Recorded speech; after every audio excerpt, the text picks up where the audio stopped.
My name is Bryce, and in this video, I'm going to tell you the story of how I met Grant and Elena Cardone, and then present here their real estate empire blueprint. You see, it was amazing. We met with them a few weeks ago in this intimate setting where they shared their life and their story as a couple, and this shocking story about how they built a $500 million portfolio with this concept of a lottery ticket. And they didn't even win the lottery. I will tell you more about it on lesson 5. But I'm going to reveal to you these 8 lessons that they presented that day. And I took notes, I wrote them down, I recorded it, and I wanted to share them with you so you can apply these to your business and your life. And thank you, Grant and Elena, for sharing your heart with us. If you don't know who they are, and you want to know what kind of success they have, other than the $500 million portfolio, they own 15,000 apartments, they own a jet and a helicopter, and Grant's a best-selling author, not just this book, but many books. But this is my favorite, the 10X rule. It taught me to think big over 10 years ago and think 10X and take massive action. I even got Grant's autograph. Thank you, Grant. I appreciate it. And so, yeah, I'm going to tell you about their story and how it worked and the 8 lessons. So let's get ready. Okay, lesson 1. Don't let your past define your future. Both Grant and Elena had overcome rough pasts. They didn't always have a lot of means. They grew up in Louisiana. She was queen of the quarter. I think Grant lived in the country, and they grew up in Louisiana, and they had to get out of there, and they did not let their past to define their future, so they followed their dreams. Lesson 2 is a formula. Focus plus persistence equals success. So I love this one. You've got to stay focused in life. You cannot let things distract you from your purpose and your dreams. You must stay persistent because it takes many, many tries to get things right. If you do that, stay focused and stay persistent, you will be successful. You see, both Grant and Elena had to overcome hardship, addiction, tragedy, all kinds of things in their life. And most importantly, they said, don't listen to those telling you to play it safe.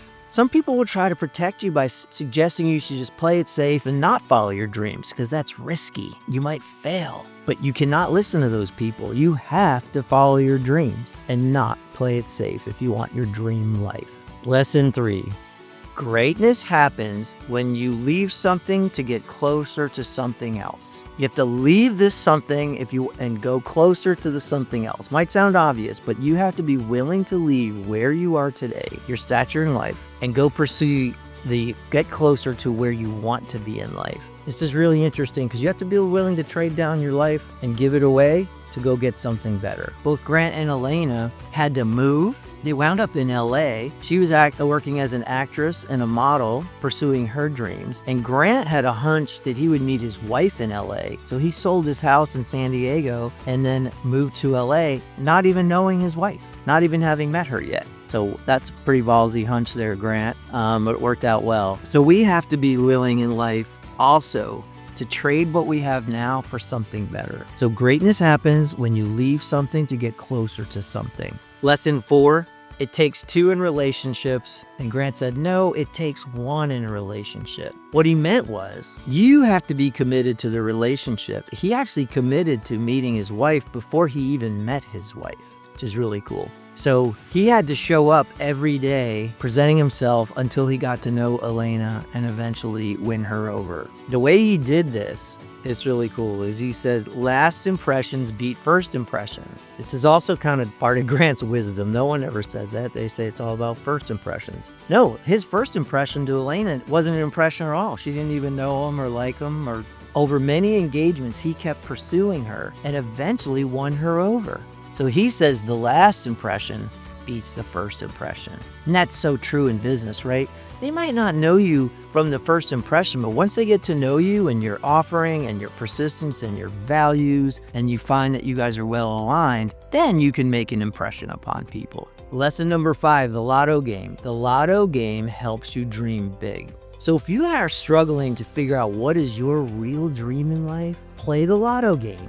little bit about the story. It was 2008 in the real estate collapse, and Grant was feeling the pressure that he was in the real estate business, that everything was going to fall apart. And he kind of got just worried about the future. His wise wife saw her man getting kind of depressed, and she started playing the lotto game with him every night, which is, she asked, if you won the lottery, what would you want to do with the money? So Grant had to start thinking and dreaming big again. And they played this for months. And he dreamed of a lot of the things he has now playing that game. He dreamed of a large real estate portfolio. He dreamed of having a jet. He dreamed of being an author. And so those big dreams he dreamed at that time turned out to be his life. So you need to set big dreams. And if you're struggling with that, try playing this lotto game. Use your imagination, imagine the life that you want, and then go pursue that. And think about it all the time. Okay, lesson number 6. This is another formula of wisdom. It's 3 words: be, do, and have. Be means if you want to be a billionaire, just pretend you're a billionaire right now. In your being, just get comfortable with being a billionaire. Don't be scared of it. Just become that person now.